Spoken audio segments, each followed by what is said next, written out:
Computer. Hello. Hello. Good evening. Good evening. Okay, bye. Bye-bye. So, everybody that's listening, unfortunately, tonight we will not be joined with uh, who's our other host? What's his name? Uh, Cam Fulton? Cam. No, Cam. I think it is. Ronnie. Ronnie. That's right. Ronnie Fulton. That's right. Of Cam is Cam's the of interesting Bolton. yeah, of because Ronnie from Cam's Corner Workshop. Yeah, Ronnie. That's a good one. Yeah, he's off on a little family trip, and his I'm going to do quotations. His internet is slow. Internet. His internet is slow. So The he will not be inter joining us. Wow, this kind But of reminds me of a few years ago when it was just you and I for about a month. Remember? yeah, um, you know who That will was be joining us though? who? Our newest patron, Mr. Gordon Schmidt. Hi, Gordon Schmidt. How are you today? He became a member of the hand sander crew. Nice, Gordon Schmidt. Hey, did we announce John Armania last week? Mhm. Oh, okay, Wait, cool. I think we I think announced we him on did. Beers with the Boys or Bourbon with the Boys. Maybe we didn't. Well, yeah, 6 days ago. So no, we did. John Armenia Woo! also became the newest patron, and John is a wonderful human being, and Yeah. he is the shaper demo guru. And his initials are WAD.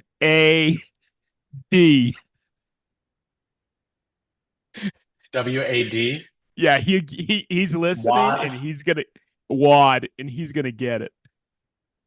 I think I remember you guys talking about something like that at a Hartville He Tool.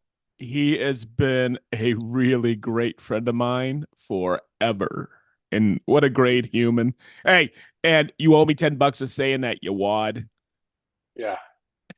He gives you some personal one-on-one shaper origin lessons. Oh my God. He reached out to me. He goes, Hey, is that the Green Suitors podcast? Is that the one you're on? And I went, What a dick. Oh my God. There's so much history there with John and I. And maybe someday we'll get, hey, you know what? He'd be a great guest. That's actually a really good point. Yeah, man. We It, should have him on. oh, for sure. What a history. He was a sales manager for the Northeast, and then when we opened up Canada many moons ago, John was the director of Canada, and I spent quite a few road trips with him up there, and we got some killer stories. He used to get me kicked out of places, and That's a we used to travel. We used to do a show up in Toronto, and God, we used to cry. We used to have so much fun. But we also, the Saw Stop rep would always come up. He'd always reach out to us and say, Hey, guys, gonna be at Construct Canada. Well, and we go, Yeah. He goes, Okay, we'll hook up. And Pat, if you guys know Pat, everybody in woodworking knows Pat Castley. And Pat used to get kicked out of all the bars. So right now, John's listening. He's laughing. I Yeah, it's like pretty that idea. We cool. should totally have him on. Oh, he's such a good dude. Yeah, Yeah. Yeah, for sure. he'd be a good one. Anybody that's ever been to IWF or JLC or AWFS or Hartville Tool or I mean really just about any show. He wasn't at the woodworking show. That was a different couple of guys, but you've probably met John Armenia because You he's know always him. there demoing the Shaper Origin. Yeah. You know him. Everybody knows John. So we Uh, do have. I have an announcement about the giveaway stuff. So I'm still running into struggles with Bessie. Still have not received, nor have I got confirmation on these clamps. So for last month, we now officially, I'm just saying, we just don't have a giveaway sponsor.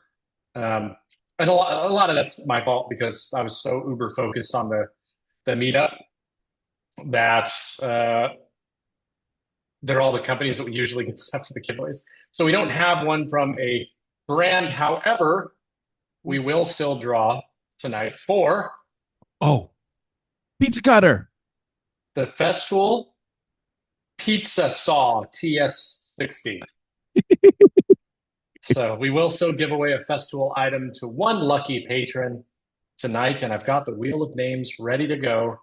Let's do it. And who knows, next month maybe we'll finally get this stuff with Bessie taken care of, and we'll have another sponsor. So we might have a lot of stuff to give away next month. Who knows? Boy. Ooh, you know what we need to start doing? We need to start looking at Christmas giveaway. Oh, Yeah. that's Hmm. cool. The month It's a of December, we'll conversation. do the wow. We could actually start November, do the 12 weeks, not the 12 days, the 12 weeks of Christmas. Yeah, I need to reach out to some people Boy, and see what we can do. that was a great bourbon with the boys too. That was we get a lot of people going to the Hartville show, huh? Yes. Let's draw this winner real quick before we get into Okay. that because I do want to talk about that a little bit. All right, so the lucky winner of the Pizza Saw TS60 from Festool, the best dust collection for cutting pizza on the market, is going to be Mr. David Murphy. Mr. Murphy, congratulations. Congrats. Let me snap a photo. And Jason, do me one big favor. Check to see if your Shure mic is online. Does it not sound like it? I don't know. It was a little echoey Hold there for on. a minute. Hold on. Oh, boy, you have a good ear. Dude, think about it. 4 years ago, I had no clue what I was doing. And now I think I kind of know what's going on. I think I called Ronnie out a couple weeks ago on his mic.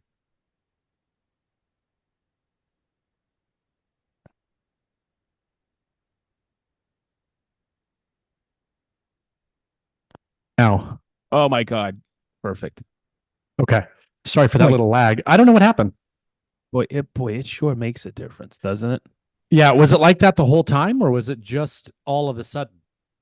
It was I think I noticed it, but I don't know how long it had been that way. I just noticed it. Hmm.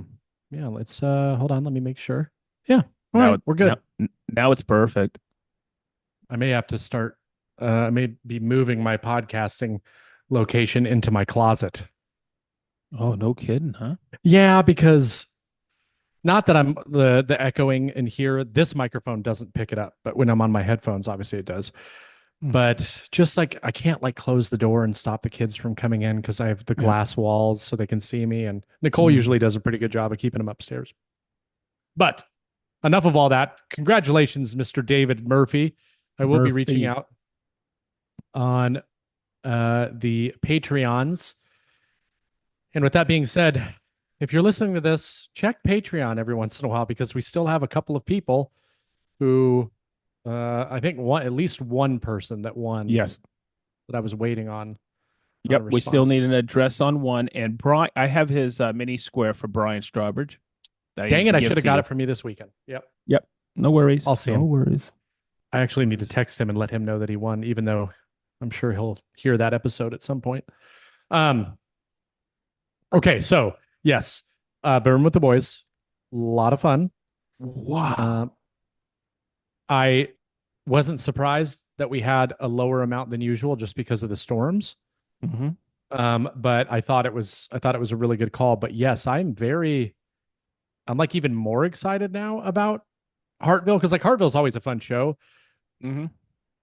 But what that tells me, all I could think about when people started saying, I'm going to look, I'm going to buy, I'm going to get a ticket. Tickets aren't that expensive. What hotel are we staying at? And then they all started getting excited about it. You know what I think is the result or what caused that? What? Our meetup. Yeah, because we had such a daggone good time, didn't we? Yeah. I think people are excited to do stuff like that and other opportunities as well. And so because how many times, what for like 2 years now, we've been talking about Hartville and how cool of a show it is. But, Patrick and Michelle come, a couple of other people local to the area, Seth, I know he's come by, Hmm. and Dave and Gwen and that. But like for that many people who have not been to the show and actually live like a pretty good distance away Yep. to then be like, I'm going to commit, I'm buying a ticket I know. just to come down for a tool show. But Well, I think that they're on the high from the meetup, which is good. and it's, you know, we, I work, I have to work the show, but after the show, it's just so relaxing just to hang out with a ton of friends and just shoot the, general BS about woodworking and what are you working on, and it's such a great community that we have. I just love it. I love it. It makes, how do you say, all that work worth it? I mean, Mm-hmm. because sometimes when I do a trade show, I'm just so burnt at the end of the day. And that's a long show. That's a 7:30 in the morning to 7:30 at night on Friday, right? Mm-hmm. That's a burner. And you're constantly going. But man, I get energized. I'm tired when I get back to the hotel, but then we get in the lobby and I just like, oh my God, it's 11 o'clock already. We got to work again tomorrow, you know? Yeah. But Well, it makes it a more palatable being on the road. some of us have to work the next day. Oh, when are you heading out? Saturday morning? Uh, no, I mean, I'm going to go there with you on Thursday.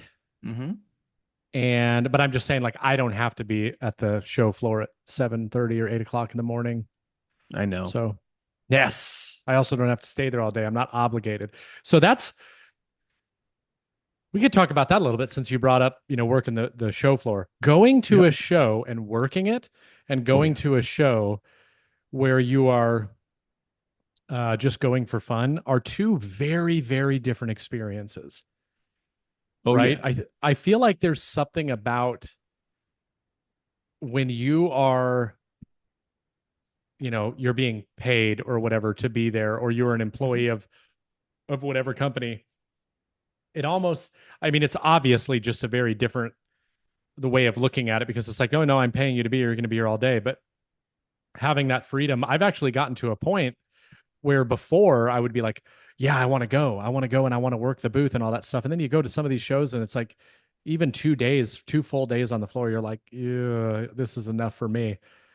But now, when I don't have any obligations, it's nice because if I sleep until 8:30 and then want to take my time eating breakfast and go, and then Right. after 2 hours take a break and go eat some Mhm. lunch, it's so much nicer.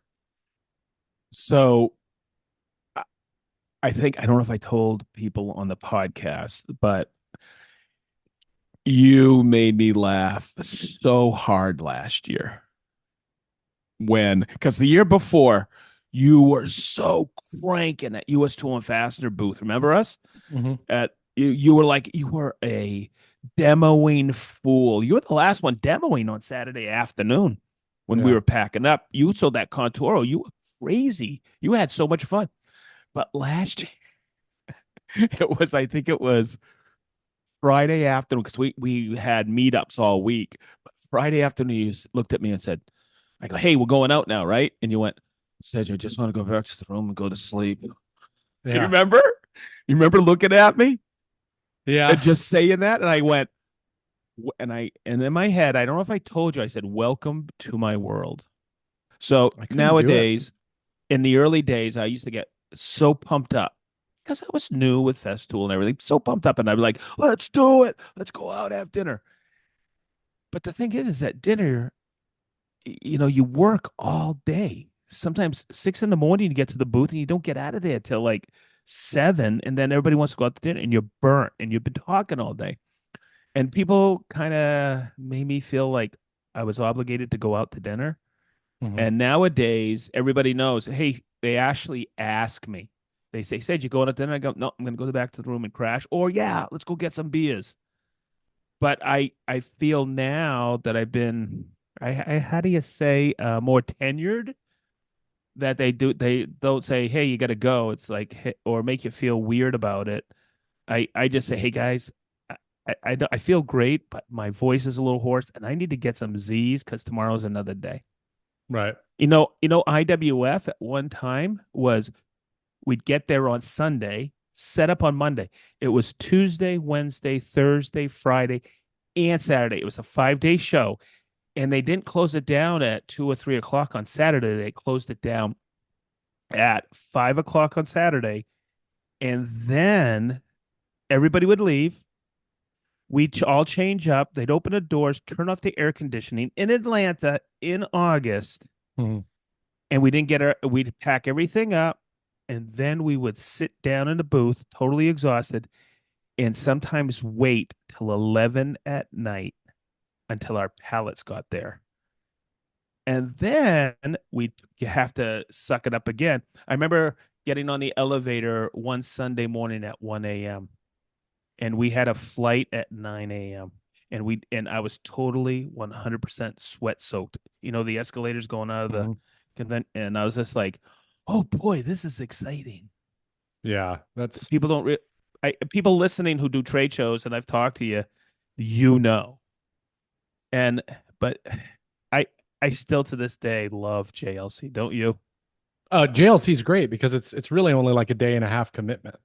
Yep. And so when I went to IWF a couple months ago, um, so something that is a thing now, being on the content creation side of things, um, and now I get requests to go hang out at a booth because I think more and more companies are finding that beneficial and they're seeing it and they like it. And of course, there's money behind it typically, or the travel's covered, that kind of stuff. But what's really nice about it, I enjoy doing that, but I'm able to dictate the timing that I will be at that booth for whatever rate, right? So Mm-hmm. I can say, I'll be at your booth from 10 to 2 or 11 to 3 or whatever. And then I can utilize that time on my social media. So I'm not there really late. I can still go enjoy the show. If things are going well, I stay in there longer. Um, I don't have to get up super early. So that's one thing that I do think is a little bit nicer. It does make the experience a little bit better, and you get to talk to a lot of really cool people that way.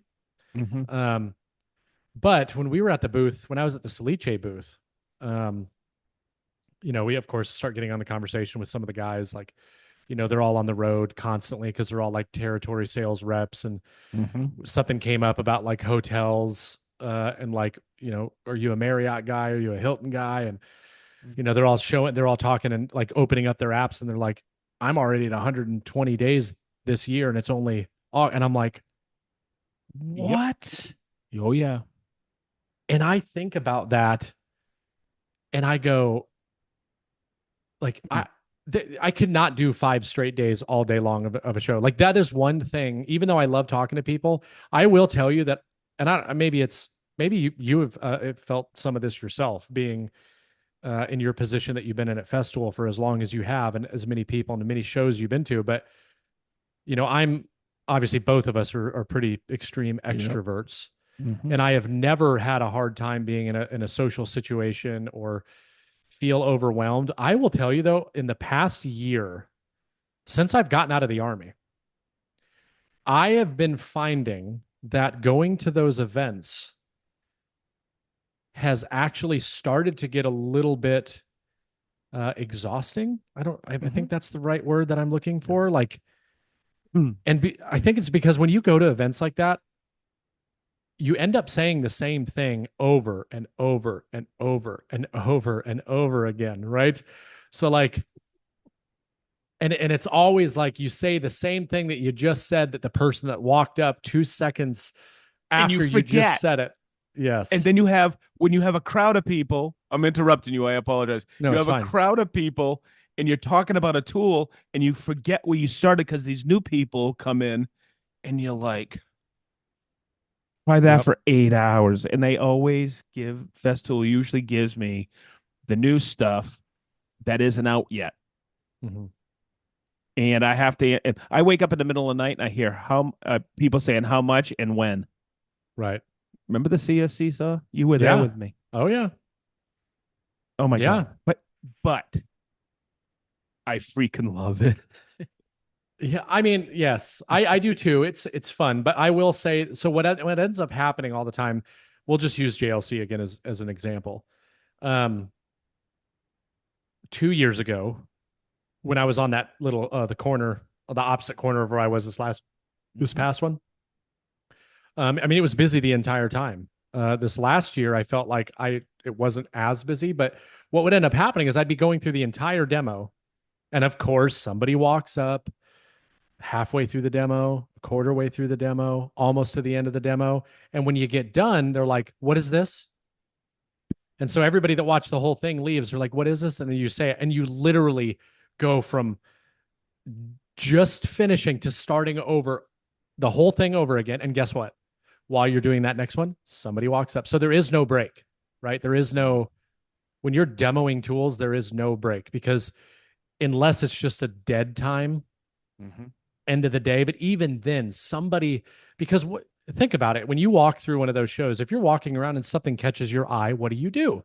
You stop, you pause, or you see a group around a thing. So you're like, oh, what's this? If you only get in halfway, you don't have all the information. So you want to know. Mhm. So you wait till they're done and then you ask them. Yep. Oh, So I have a thing that I do when there is downtime. I bring somebody over from like in the booth with me. I go, watch this. And I did it at a demo day at Von Tobel 2 weeks ago. It was a little bit, in the beginning, and a few people came in wandering around. Then all of a sudden I looked at who was it? Oh, Nate. I went, watch this. And I started running a Rotex sander. And the next thing you know, guess what happens? Noise, you just said it, mhm. attracts people. And you just bring them in. And guess what? That was at 9:30 in the morning. The next time I looked up, and by the way, I absolutely love this because I love time flying by like that. I looked up and I go, what time is it? 11. And Travis looks at me and goes, dude, it's 12. I go, that's why people are eating. Right. Yeah. And Yeah. That, it was cool. that life I is exhausting. huh. It really is. Like, it's just, oh man. I don't know. It's so weird because I would have never thought that I would be at that point where I'm like, oh no, another trade show. Like, I I knew, but I was telling you. And guess what? But that's okay because you're doing a lot, Jason. You're out on the road a lot. yeah, that's And got to change. sometimes you just got to think, hey, it's not what's in it for me. Am I going to get the value or am I, for me, am I going to add value being there? Okay, now I'm going to contradict myself a little bit. There is a real beauty to trade shows and demo days. There's a lot of people listening. I may have never met you if I Hmm. hadn't been at a JLC or a Hatville or a Von Tobel or a Mueller. Yeah. And there's some great people and I'll say it right now. One of my favorite couple that's listening is Dave and Gwen. Hmm. And I met them at Hatville. And that was real special because she kept looking over and she goes, if I have to listen to you every Friday, I want a selfie with you. And I lost it. I go, who are you? She goes, I'm Gwen. And but you know what? They were there with us at the con, Con. and they're coming to Hartville again. It's just a great community. So yes, sometimes it's well, I don't want to ever say it's a burden because it's not, but it's sometimes it's also that tug away from my home, Hmm. and especially you with Nicole and the two boys. For me, it's Marianne and my doggies. Yeah. But I I'll tell you what though, I've paired off so much because and Rick helps me. Hey, is it really a value of you being there, or did you just get asked and you can't say no? Hmm. Okay, so now I have Rick as a buffer, and I say, "Hey, listen, I got to run it by Rick," and then him and I talk about it. And thank God I have him, right? Yeah. Because he's just such a cool dude, and Well, he's in our that's group. He's in our group, our clan on the weekends, so it's cool. that's an interesting thing that you bring up with the is it a value, right? Like so like not everything is worth going to. And that's one thing that I struggled with last year, not as much this year, but still struggling. And that like next year, I don't just go to these shows to just go to these shows, right? I go to them because either I've built a relationship with a brand and I want to, or there is a brand there that I want to create a relationship with. Really good example of that was AWFS last year. The only reason I went was to go do a face to face with Type Bond. Yep. That relationship and that face to face was absolutely worth it in the long run because I have developed a wonderful relationship with a wonderful company. And so that was beneficial. Now let's flip that and say, what if I traveled to Colorado to go to one of the woodworking shows and I only went just because like that is of no benefit other than I could meet and talk with people. But you have to think about it from a time perspective, is just going there to talk. And I'm kind of contradicting myself a little bit because we've had a conversation, I think, on this podcast a really long time ago about going to these shows as a content creator. I have always felt like I almost have an obligation to be there because people that watch my videos and talk to me on social media are probably at that show and they would like to meet. So I've always felt like, hey, this is an opportunity for me to go and meet people and talk with people. And a lot of people think that, when we go to these shows, it's all like, oh, it's like, just like they think we all get free tools.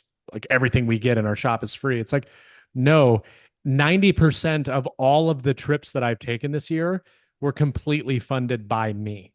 Right. So that's a big, that is by far my biggest expense every year now is the travel. But if some of those trips, monetarily been worth it, of course. Oh yeah. But next year, I really want to be a little bit smarter about these trips that I'm taking because I am spending time away from home and I am, even though it's only a couple of days at a time, but like it's stopping my wife from being able to do certain things because, my wife has a great job and she is about to be in a position where she's going to be asked to travel more often. Leo's in kindergarten now. That changes things, right? It's not just daycare, it's kindergarten. So yeah, it's something to think about. But I did want to mention one thing because you brought up Gwen and Dave. I was just thinking about this. We have really started to see a lot of our patrons multiple times. And what I find really interesting, like social media has always kind of been that, hey, we're friends because we talk on social media. And then maybe at some point, maybe we meet. And that's like the only time we ever see each other. But this community that we built around this podcast is like Steve Iadarola. Oh my God. We saw him at Workbench Con. Yep. I saw him in Boston a few months back. He came to the meetup. Did he say he was coming to Hartville? Oh, I don't know if he said he was coming to Hartville, but I know we're going to be with him in a couple of weeks. Not even 2 weeks. It's like Eric Barber too. Eric Barber, Mike Lydon. Oh, Providence. We saw them there too. Yeah. All these Boston guys, Gwen and Dave, they were down here in Indiana. Yep. They came to the meetup. We're going to see him at Hartville. Patrick and Michelle, we obviously see all the time. And so like, it's really interesting now that like we're all making an effort to like be at these, similar events. Don, see Don at different events. I've seen him probably 3 or 4 times this year. The other thing is, if you're a patron, I'm not trying to promote patron, but you should become a patron.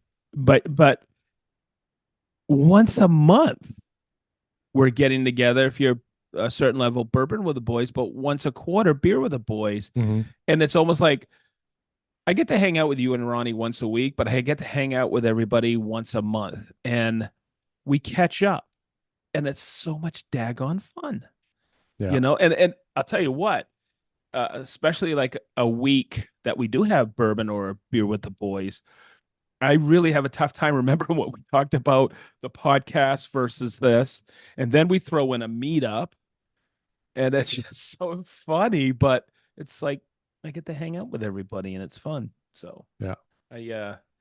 yeah, we've created some really cool Mm-hmm. relationships, and I really enjoy that part of all of the social media. Yeah, it So is. I wanted to run something by you that I was proposed today. It's something I never really thought about before. So, Paul Gale, he's one of our patrons. okay, He's the British chap. is it the British chap in Atlanta? Yeah, Oh, you met yep, him. I You know met him at exactly who Workbench he Con. is. Yep. Anyway, he reached out to me today, sent me a text message. And Paul, I hope you don't mind that I'm talking about this, but so I think not everybody, but most people know now that I have the shop layout consultation services that I did finally announce, and I've done it, I think, with 6 people. One of them actually, Christine, is who I'm working on right now, who I know you know. Yep. Wonderful lady. They're wonderful, and I like that service idea. Mhm. Um, Something I never thought of before, though. So he asked me, he was like, "Hey, I'm getting ready to pull the trigger."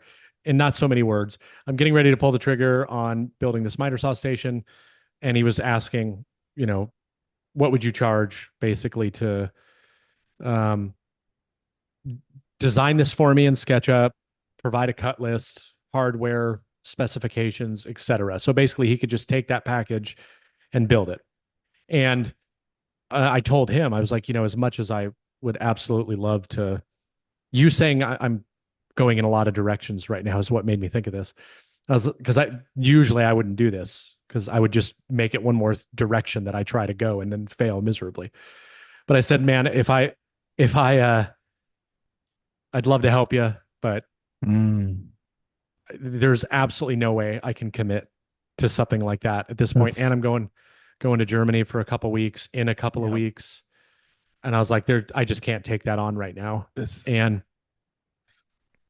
he was asking he was like, just to get an idea, what would you charge? And now I'm thinking about it. I'm like, it's kind of not a terrible business idea to Mhm. offer that to somebody like, hey, you want to build a miter saw station? Let me help you. You want to build a dining room table? Let me help you. And then you're basically making plans on demand Mhm. for an individual.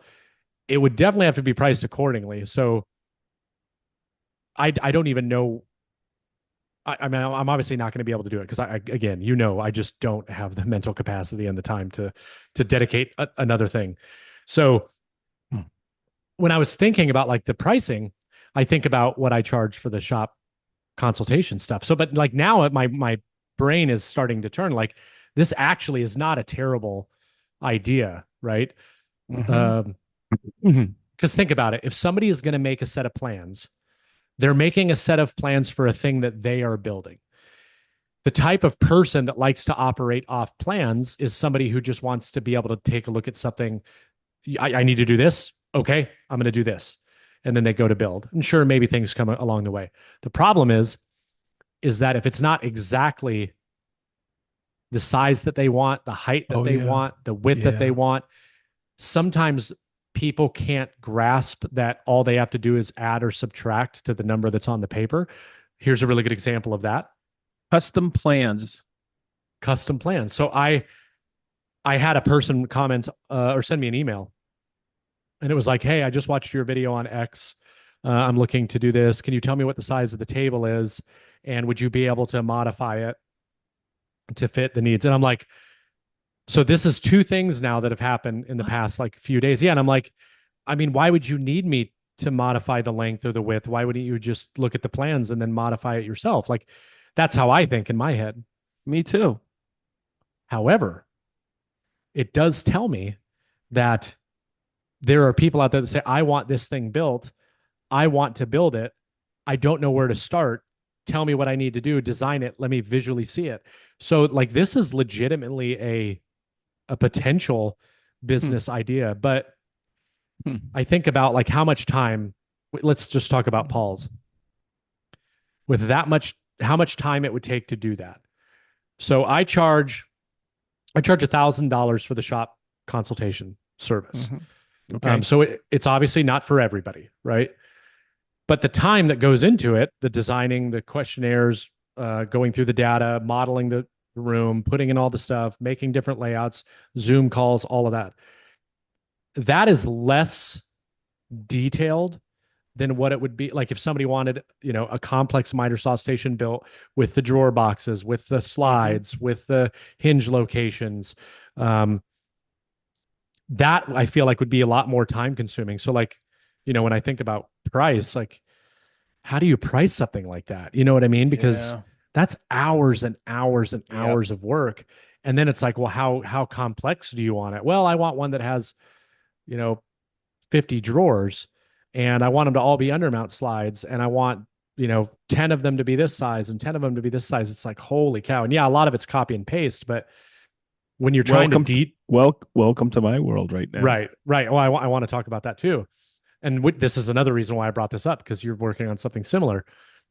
I don't know. I mean, I think it is a viable business opportunity on the side, like to do. Yes.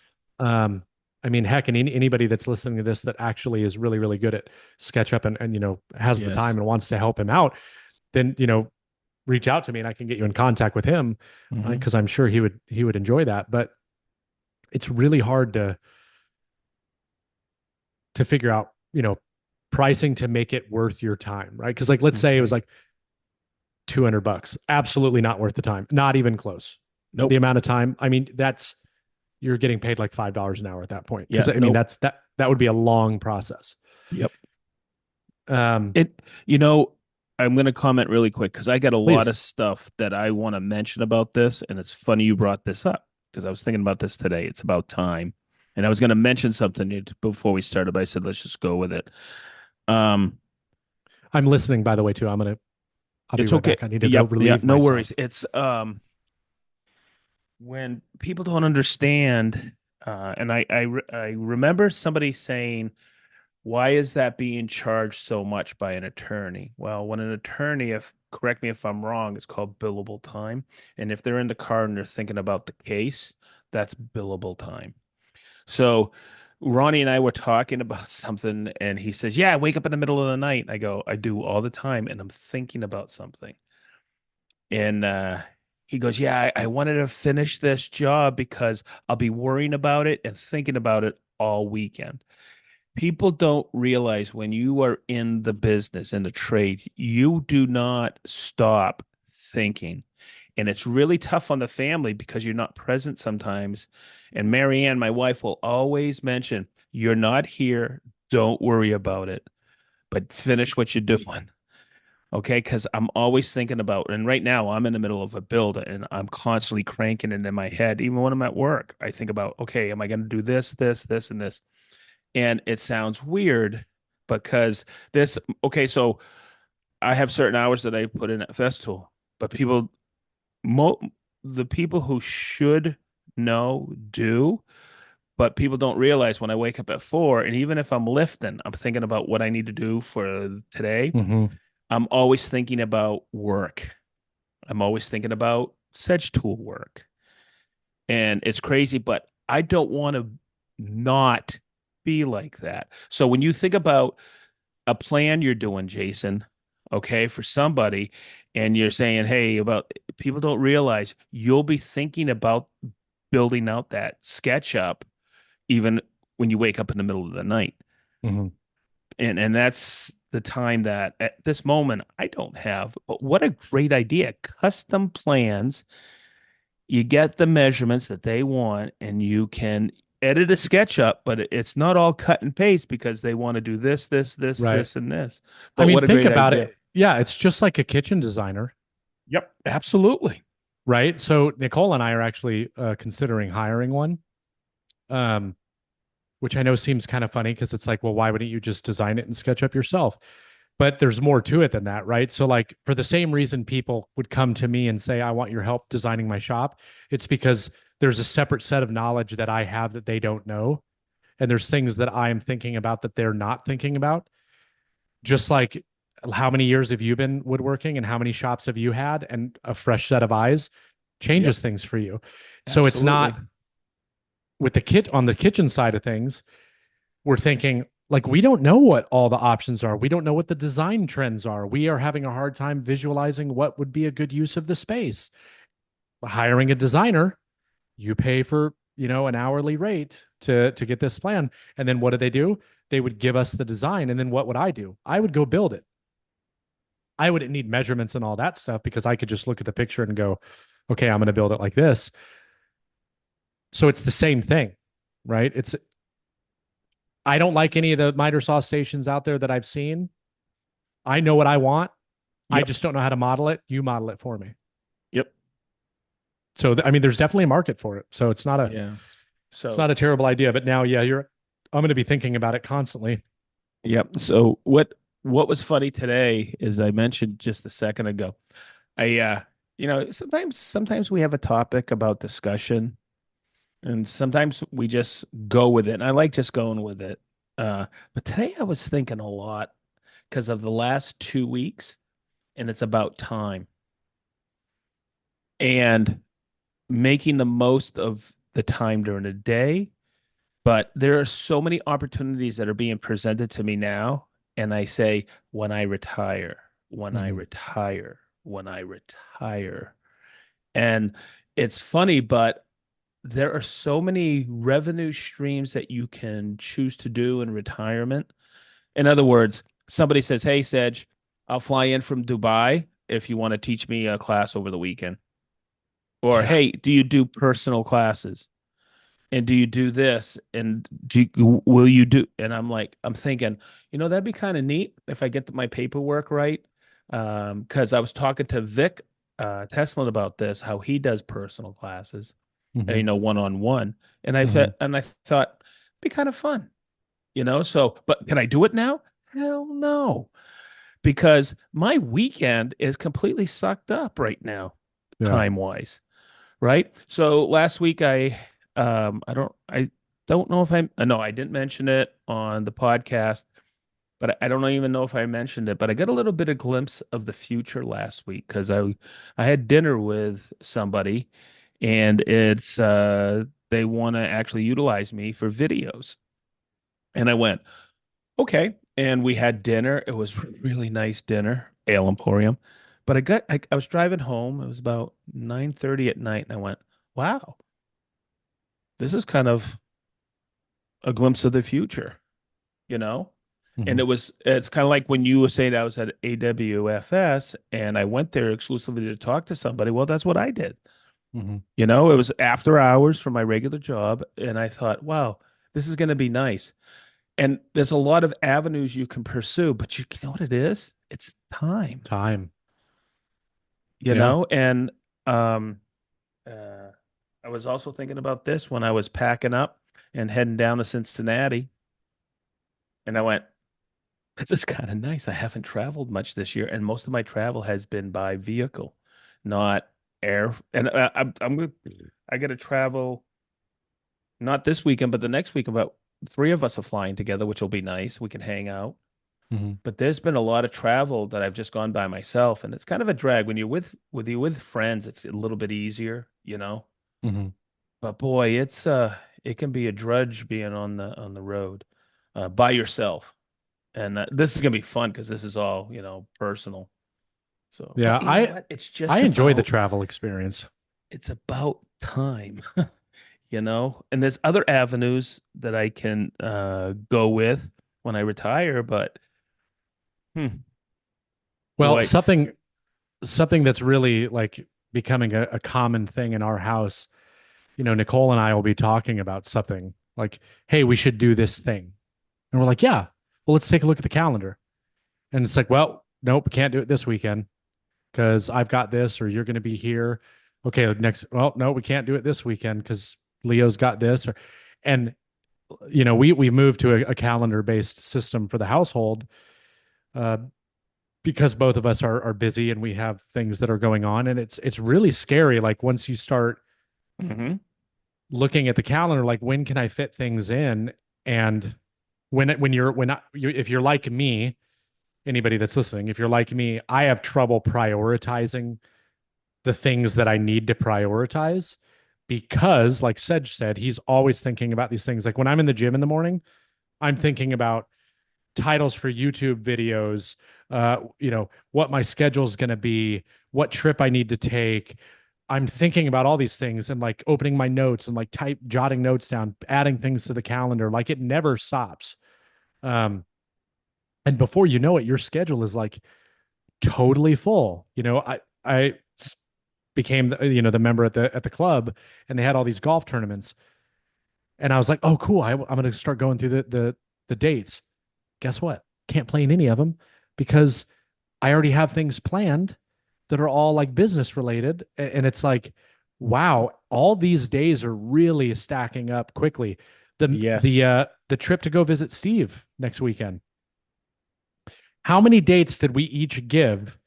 I know. And we only had one weekend. Yep. We only had Yep. one weekend where all of our schedules lined up, and that was looking out 4 months. Mm-hmm. That's why I said, hey guys, especially even Green Suiters Con, we got to schedule this out because somebody can't listen to this one, Jason. This kind of freaked me out yesterday. We were talking about September. Oh no, we were. Was it you and I talking about? No, it was this weekend. We were talking about next September. Yeah. I already have 2 weekends already sucked up in September for something. Mark Adams and something else. And I'm like, what? Yeah. Yeah, there was something else that came up in September already that I have to do. And I'm just like, man, that's a year out, Mm-hmm. you know? So, but there's something that I will talk about time. Um, when it comes to family and friends, I don't care. That's my priority. Right. You know, even I don't want to. And I read this one time as a quote by somebody famous. You don't want your gravestone to read, "I could have worked more," Yeah. right? Because family is everything to me. So I have all this. I've never taken all my PTO. Yeah, I can roll 40 hours over. Big deal. I still am this year, but it's not that I don't care, but I get enough time off for my brain from Festool. Mm-hmm. But I looked at all my hours and I went, I've taken a lot of vacation this year. I went back and looked and I haven't taken a lot.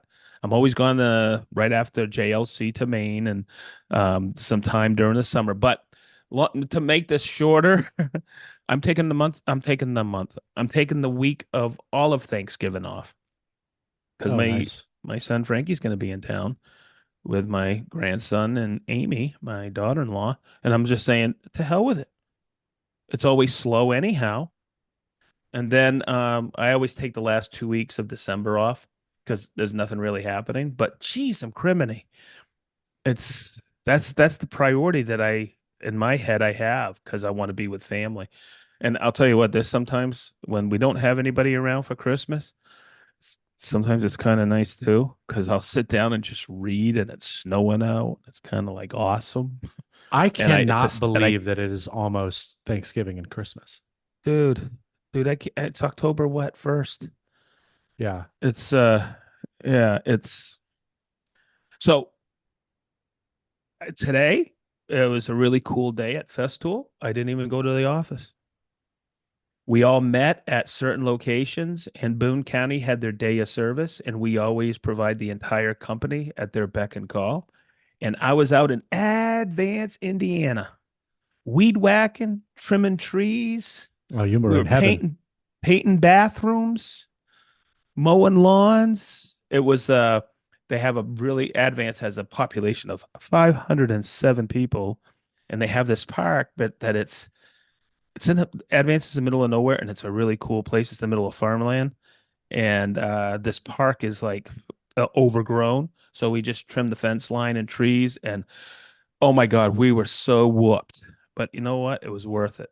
And so that's something that I've been up to, and it was a lot of fun. We There was another group that for the boys clubs and girls clubs, they built a beautiful wooden Lego table for them. And then I think Rick was at the Lebanon Little League field doing some stuff there with benches and stuff. It's pretty cool. Yeah. And then we had a lot of people in the warehouse building out gift bags for something, I think for Thanksgiving. Oh, It's pretty cool. cool. Yeah, Boone County is where we're located. In Lebanon is where our headquarters is, and that's the county seat of Boone County. Yes, sir. And I'm Did running for mayor. And I'm running for mayor next year of Lebanon. Oh, you should. Robert's going to be my campaign manager. He's our VP. Did I This is a completely different topic, but did I tell you, did I give you an update on the mini split? I watched your story, You did. and dude, I'm going to tell you right now. I watched your story today on the chessboard. That's gorgeous, dude. You're doing a great job on that. Thank you. It came off the planer well. Amazing. It was perfect. You look ahead, baby. Yeah, it was absolutely perfect. Like having the substrate under there so it's not such a thin material. Because I was like, if I glue this to the substrate now, it's going to be thick enough to where I could actually probably run it through the planer. It worked absolutely perfectly. Like it was like 100%. That's how I would do it in the future for sure. But before we get into the mini split saga, I did want to briefly discuss that CSC Sys 50 saw. So obviously, I saw it long before it was launched, got to mess with it, thought it was cool, but I'm like, it's really tiny. And then I got it and did a couple of videos. I think I did one or a video or two videos on it when it was originally released. And I've used it on little projects here and there, but in all reality, I mean, let's be honest, like I've got a big old sliding table saw in the shop. I don't really have that big of a need for that saw in that space. And so for this, it was a small project. I was like, you know what? I find myself doing this a lot lately, purposely using a particular thing on a project to get better at it. Shaper Origin became obsessed. Yep. It's great too. I'm going to be using the Shaper Origin on this project. And every project from here on out for sure. But I forced myself. I was like, well, people ask me questions about it, but I don't have that much experience with it. Let's use it on this. That freaking thing is so incredibly wonderful to use and accurate. And there are so many aftermarket accessories that are coming out for that thing now that make it even better than it already is, which is pretty shocking to me. And when people say like, oh, that's, why would you spend that much money on a tiny little contractor saw? It's like that sliding table. Like when I tell you these miters, I really hope that I have this thing assembled. I think I should before this weekend. And this weekend, I want you guys hopefully to come down here, right? Yep. I want you to see this thing. I have it's never been so easy to be so accurate. I just went to the preset, 45 degrees, held the button down, goes up to 45. I'm going to do a test cut. Absolutely perfect. Zero chair out. The cleanest miters I've ever cut. No fiddling around. No like trying to make sure like on my hammer slider, it's like I've got to go to like 45.1, on the digital readout. And then it's like perfect. Like it's just, I get great results. That's actually what I used on the nightstand. Got really good results. This, I just pushed a button and it was dead on accurate. I've never made a single modification other than to the measuring scale because I noticed it was a little bit off. So I already made the adjustment for that. But like, what a dream to use. Super clean cuts. It's quiet. It has been so wonderful on this project. So wonderful on this project to where I almost kind of want to keep it like in the shop, readily accessible for like if I ever need it. Like if I was to ever cut picture frames and stuff, I'd pull that thing out, not even think twice about it. Do you know why I'm doing that? It's Why? exactly what we talked about last week. I'm the showman for Festool. People don't trust me because I work for Festool. Right. But boy, people trust you, Jason. And to hear you talk, did you see me the whole time I'm nodding? Yeah. I go, of course.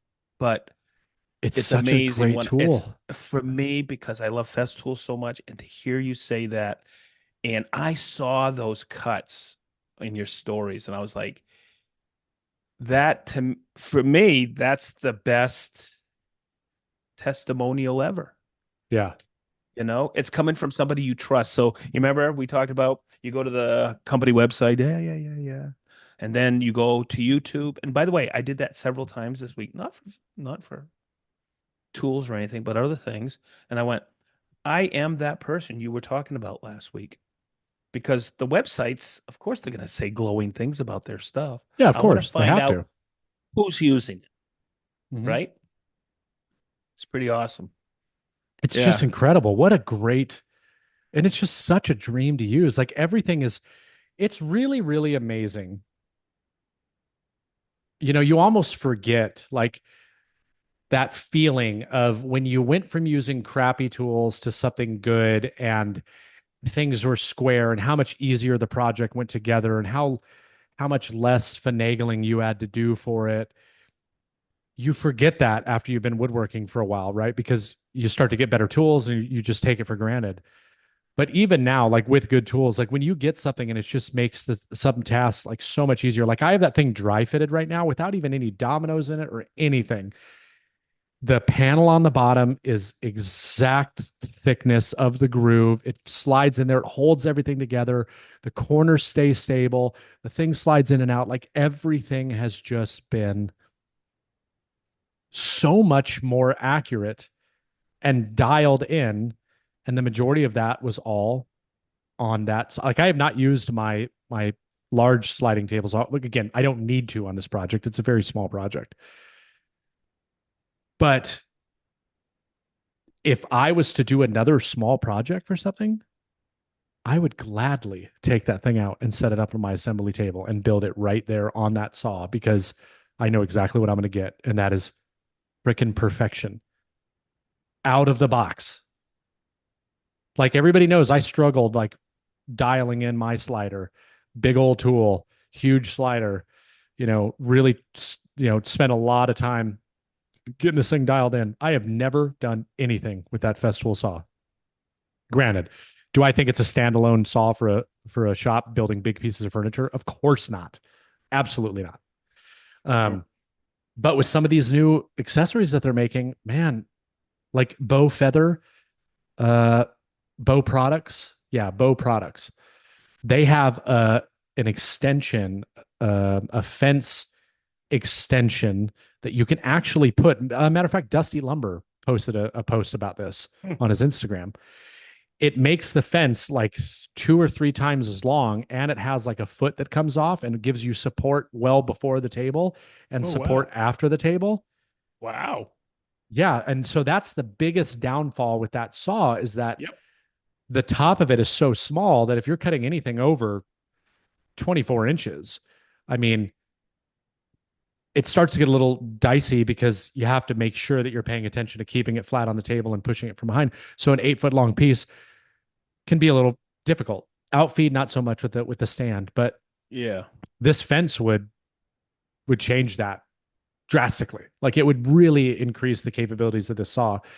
But anyways, I'm sorry. I had to say that because I am just so impressed with this thing. Like it is just fantastic. It is wonderful. Oh, anyway. That's awesome to hear. Yeah, so I can't wait for you to see this table. It's really This cool. podcast is brought to you by the Systainer saw, the CSE 50 by Festool. Yeah, I mean, if anybody's on the fence about getting one of those, like freaking don't be on the fence because that thing is sweet. I'm not even using. I literally just have it sitting on my assembly table. when I need it. It's like on the end. When I need it, I just go turn it on. It's hooked up to dust collection. Dust collection's pretty good on it. For a table saw with a small, hose connected to it. Yeah, God, what a great machine. Anyway, I can't wait for you to see this thing. It's really cool. And next time, just trying to figure out what finish I want to use on it. Man, it looks great. I can't I'm wait. really impressed. I'm hoping to get it done this week. I mean, I'm in the home stretch now. I'm hoping to get it done this week. Or early next week so I can get it in the mail before I go to Germany. So let me ask, you're going for 2 weeks. So when we get back on Sunday from Steve's house, I'm when leaving are on you Tuesday flying? morning. Holy crap. Yeah. Dude, I'm not going to see you forever. Yeah. And then 2 weeks after we get back, I'll be in Austin. Man. Yeah. Yeah. Yeah, this is a busy time. And then sometime in December, maybe I'm going to be going to visit another patron. And then we get Hatville. Matter of fact, holy cow. Okay, so we're going to Boston. I come back Tuesday. I'm in Germany for 2 weeks. Come back 2 weeks after that. I'll be in Austin. Come back 2 weeks. Yeah, 2 weeks after that, I'll be at Hartville. The following week is Thanksgiving. Man, Yeah. You'll be in Whitestown. Yeah, man. So, godly. So that's what we're talking about. Everybody that's listening to this, like time. Like there's just not things fill up so quick, and everybody else is busy too. Like I'm not trying to say like we're busier than everybody else. Like that's not the case. Like I have a day or two each week that I try to plan to go play golf because it's the only thing that's giving me sanity. Do I have to be doing that? No. But if I don't, I'll freaking lose it. But people, when I was on the road all the time, twice a month, people used to say, "Hey, Sedge, you want to do this?" And they would see me get my panties in a bunch a little. And I go, "Guys, it's about time. You have to schedule with me. I've been doing it for 17 years now. You have to schedule stuff because I have a lot of commitments at work that you just don't know about. So I'm not going to brag about them, because that's what I'm paid to do. It's not like, hey, look at me. I'm here. But, where's Sedge? Oh, he didn't tell me he was going there. I go, do I have to? There's only one or two people that need to know where I'm going. But it gets to the point where, oh, I just sit around all day and wait for Fest to Alive. I get a kick out of that. Right. But it's like, oh, you're doing the demo day? I go, yeah. So it's kind of funny, but people don't realize, and you're experiencing it now, you got a really severe schedule coming up. But think about it, man. When you're in Germany, you get a chance to relax a little, right? Oh, yeah, for sure. Yeah. So probably drink a lot of beer, eat a lot of meat, gain back like 5 pounds. Yeah. But what's cool about it is it's at least you can sprinkle some personal time in there as well. And that's what I've learned. There's sometimes I just don't go into a show and then bam, bam, bam, and leave. There's sometimes I go on the day before and I enjoy the area a little. And Rick taught me, enjoy the journey. Yeah. It's just like, well, we have to be there on Thursday because we have to do a little bit of setup, but it's not a heavy day for Hartville, right? And then I'll go out to dinner. Because Michelle had that great suggestion on Bourbon with the Boys to go out Thursday night. But that to me is enjoying the journey.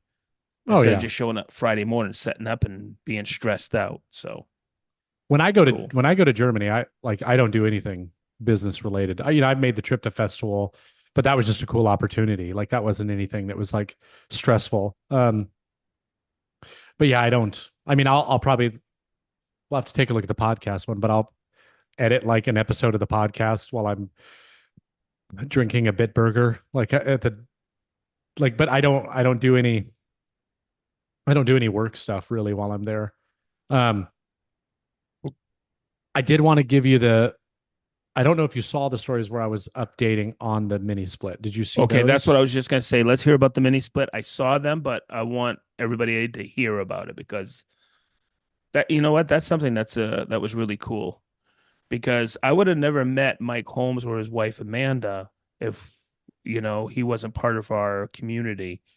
And Right. for him to give his time to help you out with that So was I, pretty daggone awesome. yeah, I will just make it very clear. There's two things I want to make very clear. One, I made the decision that I made based off of Mike and his help because he was very helpful. Um, he tried to walk me through and troubleshoot like the basic things that that he would be looking for. He gave me some great advice on what to do. He gave me some advice on estimates, even though he's in a different market, so things are going to be different price. But I wanted to get his take on it, and so I had one company come out and they gave me an estimate for a new unit. It was like $6,800 for a 1 ton versus the 2 ton that I have. And then it was like 8,000 for a 1.5 ton. So like not even up to what the Mr. Cool was. The other thing that I want to make very clear, again, I've said this in my stories, a lot of people have bought Mr. Cool units based off of my videos or conversations that I've had, including yourself. Yep. I do not have any negative feelings towards Mr. Cool. I just want to make that very clear. 5 years I have been using those machines. I have had nothing but positive experiences. And this is just an oversight that I did not do. So I just, again, I want to make that clear. If you bought one, please don't think that that was They're a bad awesome. decision. They're awesome. They're fantastic Yes. for the price. Really hard to freaking beat, right? Yep. Um, Mine came with a free install. Exactly. The reason I bring that up is because I opted to not get another Mr. Cool, which may be silly, maybe not, right? I did finally find a company that was willing to come out and take a look. Essentially, what happened to mine was um, if you open it up, there is three like coil units that are sandwiched together. They discovered that my machine was leaking not out of the connection points on the lines, but it was leaking in the coils. And the reason they figured that out is because they moved the machine forward and could see where all the freon and the oil or whatever it was dripping down beneath it. So they took their spray bottle and they checked the entire outside coil. They checked the entire inside coil. No leak, which means that leak is coming from the middle coil. That middle coil, in order, the amount of labor that I would pay for them to disassemble that, troubleshoot it, find it, it would probably have cost as much, if not a little bit more, than what a brand new Mr. Cool unit would have cost. Now, a Mr. Cool unit, just because they're billing you by the hour, like this is not one of those companies that's like, oh, buy this and you'll get this commission. Like the first company I had come out, you're paying for those advertising costs. We talked about this on the Windows. So this is just a very small company based out of Lebanon. Nice. As a matter of fact. And you know who actually gave me the recommendation to this company? Who? Jared. No kidding. Yeah. He wrote me on Instagram, was like, hey, my buddy owns a company. He said he's happy to take a look at it. The two dudes that came out were phenomenal. Super cool guys, young guys. Very nice, very professional. He just looked at me and he told me, he's like, look, man, he's like, I hate to tell you this, but if you want me to take this thing apart, you're already going to be about halfway to a brand new unit if you had us install it, or you could absolutely buy another Mr. Cool. And I said, okay, I appreciate that. I was like, well, let's not do that. That's silly. So here are my options. I could have gone down the path of warranty because it was still under warranty, right? Yep. But I didn't want to do the back and forth with Mr. Cool because I know people that have done it. It's been a terrible process. Sure, I'm sure some people have it's been pretty easy. Like everything's done through email. You can't I guess you can call and talk to somebody, but you have to fill out like a trouble ticket, and which I did, and they were fairly responsive. But then you have to have like proof that a tech came out, and then you're spending money on that. And so I was like, all right, forget about it. Time, right? And I was like, okay, how much does this unit cost? I could have ordered one of those units off Amazon for like $1,800. It would have been in my house in 2 days. The hard part of the install is already done, right? I could have just plopped everything out.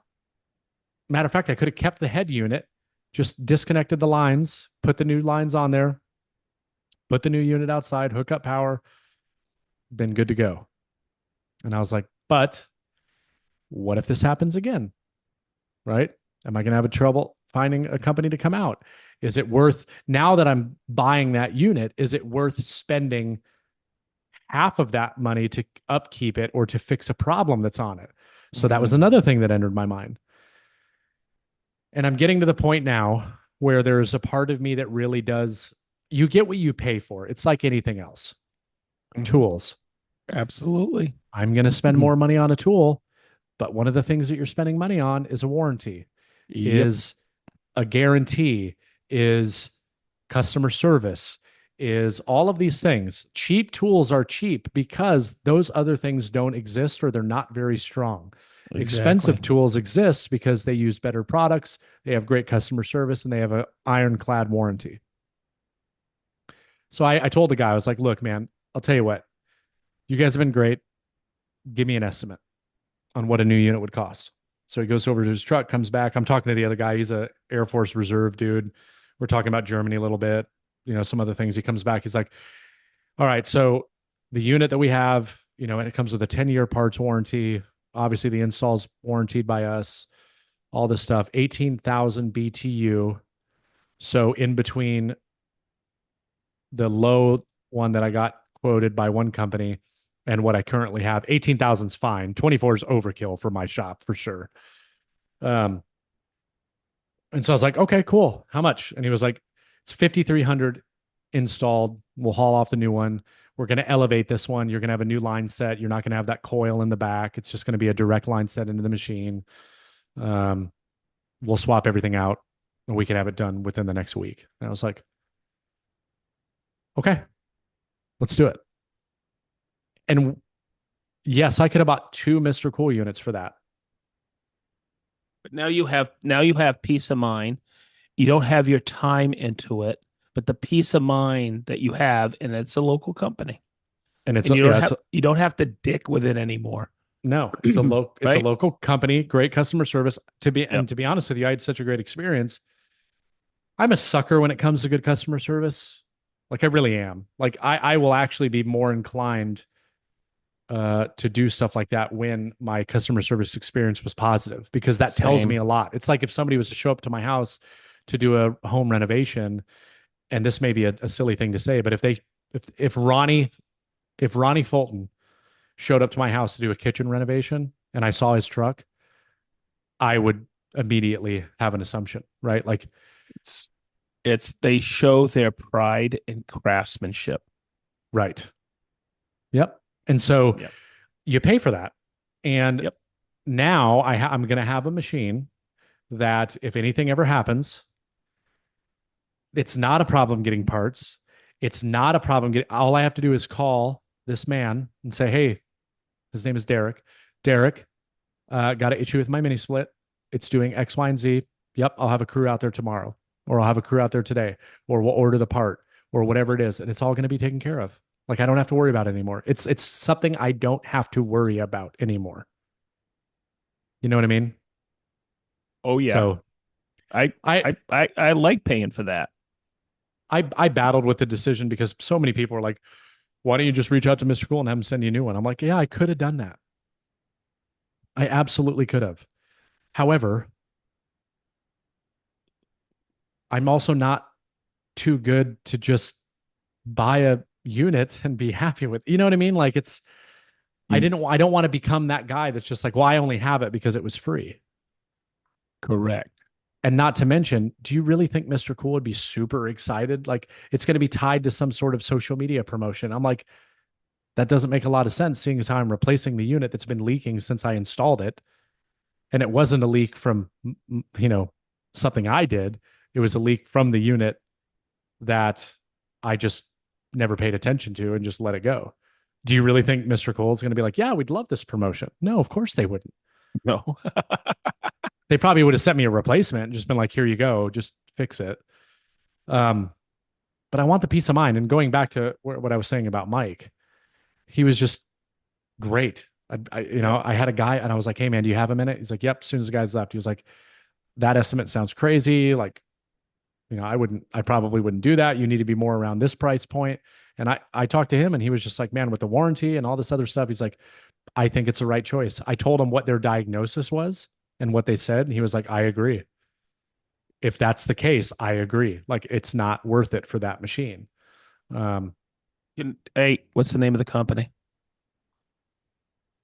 oh man, you put me on the spot now. I'm so sorry. Because I'd have, we'll mention it next podcast. yes, it's like, oh man, I'm gonna have to look. Yep. Next podcast. We'll bring it Yeah. up again. I meant to take a picture of the van, but Yeah. I got the number from Jared, and then the guy That's called cool. me, and he was like, "Oh, we'll have somebody come out today." Like super good, like super fast, super friendly. Yep. It's great. Small And team. it's cool that people reach out, people and give a really good reference for that. Yep. That's a bogey. It really is. That's Because that's one of the there's other things I love so about social many media. crooks out there. And I hate those guys that come in and start to sell me shit. And I'm like, get away from me. Yeah. You don't know your ass from a hole in the ground. You Well, know? that's why I'm going to switch to have them be my HVAC and plumbing Yeah. company because the one that I have now, hey, everything's in tip top shape, but you should buy this gas Yeah. or tankless water heater and this water softener is cheap. You should buy Yeah. this one, $10,000. I'm like, get out of my house. Get out of my house. Yeah. Yeah. Yeah, And for sure. they are not a commission based sales force. They are a hourly rate based on work. That's it. And I was like, I'm switching. Yep. Yeah. That's the right move. So you having it installed when? Monday. They could have come this week, but Jess, Living Timber Co., I think is her, the one we met at Workbench Con that does the signs. Yep. Um, Oh, she's coming on Thursday she's to so deliver cool. my new logo, which I have Oh, not seen wow. yet, and I am very excited to see. She's from Chicago. Yep, Very cool. She's a wonderful lady.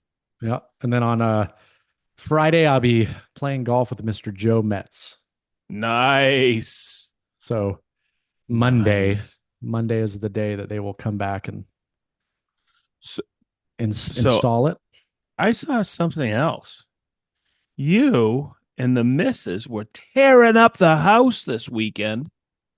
Yeah, Holy moly. And I was following your story about the pantry. And boy, did that open up the kitchen, huh? yeah. Wait till you see it this weekend. And hopefully, Holy. I don't know if it's gonna be done by then, but hopefully we'll have that radon pipe moved. I had a guy come out today and we uncovered that the way that they ran that radon pipe is like crazy inefficient. And he was like, I don't know why they would have done it this way. You're better off trying to tie in. It's weird. I'll explain it when he's. Okay. I got another guy coming out tomorrow to see, but it's essentially I need to cut another section of ceiling out in the bathroom to verify that this pipe is there and that we can tie it into the. I don't know. It's it's a mess. Yeah. But I'm not really worried about cutting a hole because I'm going to hire somebody to come in and do all the drywall stuff once we're ready for that part. And I just say, hey, I also need this spot in here fixed as well. Yeah. So Cool. anyway, that's Man, that. More to follow on that. That'll be a ongoing process. I am going to do some pretty cool Salice hardware on that wall. Some cool doors that like fold, slide in on the sides. No kidding. Yeah, so you can open it up. I start picking up my materials tomorrow and Thursday for the next segment of the miter saw build, my miter saw stand. Holy moly. I forgot how much work that is, you know, Yeah. because I always buy pre-finished drawer stock, but because I want ultra custom sizes and a lot narrower, I mean thinner, because but and then all of a sudden you have to calculate, how much are those undermounts going to cost? Right. And I want to use because I watched your video of Celiche versus Bloom, and I was pretty impressed with that. And when you came over this weekend and showed me the differences up close and you coached me a little, I was like, so by the way, thanks for leaving the Celiche The manual Oh yeah, be- yeah.